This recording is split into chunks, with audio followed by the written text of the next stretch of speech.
है, हाथी है, शुतुरमुर्ग है, आंसर जाएगा जिराफ के साथ, ऑप्शन नंबर 2 के साथ चला जाएगा। ठीक है ना? हाँ जी, आप सभी अगर पहली बार देख रहे हैं, हर बहन हर भाई का सिलेक्शन चाहिए, इसलिए चैनल को सब्सक्राइब कर लें अगर अच्छा लगे, क्योंकि यहाँ पर एक वीडियो आपको रोजाना 7 बजे मिलती रहेगी। क्वेश्चन नंबर 2, विश्व में कितनी भाषाएं बोली जाती हैं? ऑप्शंस आपके सामने हैं, मिलते हैं 5 सेकंड, आंसर क्लिक करिएगा। हो सकता है आपने इस क्वेश्चन को ना पढ़ा हो, लेकिन आज के बाद कभी भूलेंगे नहीं। तो उम्मीद करते हैं कि आपने अपने दिमाग में क्वेश्चन सेट कर लिया होगा। तो इस क्वेश्चन का जो राइट आंसर जाएगा वो 5000 लैंग्वेज से भी ज्यादा, यानी मिनिमम अगर देखा जाए तो 5000 लैंग्वेज पूरे विश्व में बोली जाती हैं। ठीक है ना? तो यह आपको याद रखना है। ऑप्शन नंबर जाएगा फर्स्ट के साथ। क्वेश्चन नंबर 3, संसार की सबसे महंगी वस्तु क्या है? थोरियम है, यूरेनियम है, सोना है या फिर चांदी है? तो बहुत सारे बच्चों का दिमाग यहाँ पर सोना और यूरेनियम पर अटक जाता है। तो लगाना क्या है? तो आपको याद रखना है कि सबसे महंगी वस्तु की बात करें तो यहां पर जो राइट आंसर जाएगा वो यूरेनियम के साथ जाएगा। और भारत में जो सबसे नंबर 1 पर है वो है थोरियम, यानी भारत में सबसे ज्यादा थोरियम प्राप्त होता है केरल राज्य में। फिलहाल इस क्वेश्चन का जो राइट आंसर जाएगा वो ऑप्शन नंबर बी के साथ। क्लियर? नेक्स्ट वन की बात करें, क्वेश्चन नंबर 4 स्क्रीन पर यह है, किस देश का कानून सबसे कठोर कानून माना जाता है? अमेरिका है, सऊदी अरब है, भारत है, चाइना है? यह थोड़े से आईक्यू, क्योंकि ये एग्जाम हुआ था, जो आपका एग्जाम होता है आईएएस एग्जाम्स की बात करते हैं, तो उसमें जो हमने स्टार्टिंग के 3 क्वेश्चन पूछे हैं ना, वो स्टार्टिंग के 30 क्वेश्चन जो है एग्जाम के इंटरव्यू में पूछे गए थे। तो हमने कहा उनको रखना बहुत जरूरी है। किस देश का कानून सबसे कठोर कानून माना जाता है? मतलब कोई भी भैया माफी नहीं है।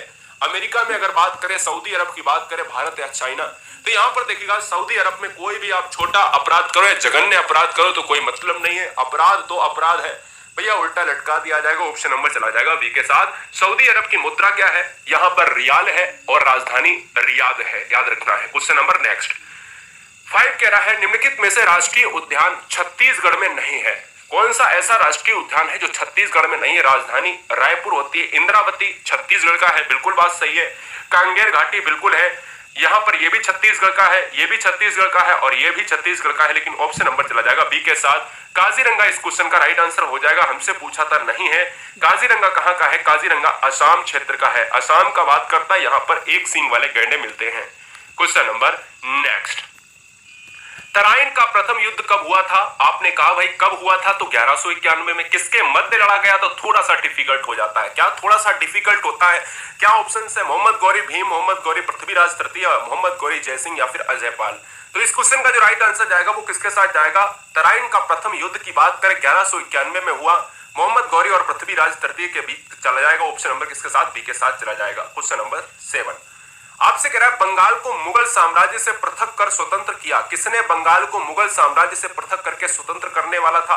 मुर्शिद कुली खां की बात करें, शहादत खां की बात करें या सरफराज खां की बात करें या नवाबदीज या फिर आल एबक? तो इस क्वेश्चन का जो राइट आंसर जाएगा वो ऑप्शन नंबर किसके साथ जाएगा? ए को लॉक करेंगे भैया, ए के साथ चला जाएगा।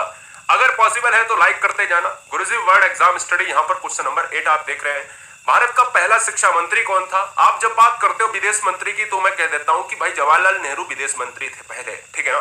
जब हम कहते हैं प्रधानमंत्री तो आप कह देते हो भाई नेहरू साहब प्रधानमंत्री की बात आती है क्या? जब मैं कह देता हूं प्रथम राष्ट्रपति कौन था, राजेंद्र प्रसाद की बात आती है। लेकिन अगर मैं कह देता हूं कि भारत का पहला शिक्षा मंत्री कौन है, तो आधे बच्चे इस क्वेश्चन को गलत करने की कोशिश करते हैं। तो यहाँ पर जो राइट आंसर जाएगा मौलाना अबुल कलाम आजाद जाएगा, यानी ऑप्शन नंबर ए को लॉक करेंगे। क्वेश्चन नंबर 9 भारत का पहला भारतीय गवर्नर जनरल। देखिए दोस्तों, यहाँ पर अगर आंसर की बात करें तो 4 ऑप्शंस है। आप कंफ्यूज रहते हो कि मैं लॉर्ड माउंटबेटन मारूं या सी राजगोपालाचारी मारूं। तो आपको याद रखना है कि स्वतंत्र भारत का आप जब से पूछा जाए तो आप बटन मारिएगा, क्या? लॉर्ड माउंटबेटन मारिएगा। जब आपसे कहते कि भारत का भारतीयों के लिए, भारतीय की बात करें, जो भारतीय क्षेत्र में एक ऐसा गवर्नर आया जिसका नाम था राजगोपालाचारी। जब पहले आप भारतीय पूछे, इंडियन लग जाए क्वेश्चन में, तो आप क्या मारोगे?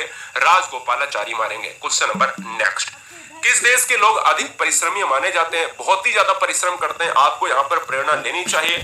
अमेरिका की बात करें, सऊदी अरब की बात करें, भारत या जापान की बात करें, तो सबसे ज्यादा जो है कठोर कानून है सऊदी अरब का। भारत की बात करें तो भारत में अधिक परिश्रमी नहीं है, आलसी लोग भी भारत में हैं, तो इसलिए यहाँ पर एवरेज बनता नहीं। अगर बात करें अधिक परिश्रमी तो यहाँ पर जापान के लोग हैं।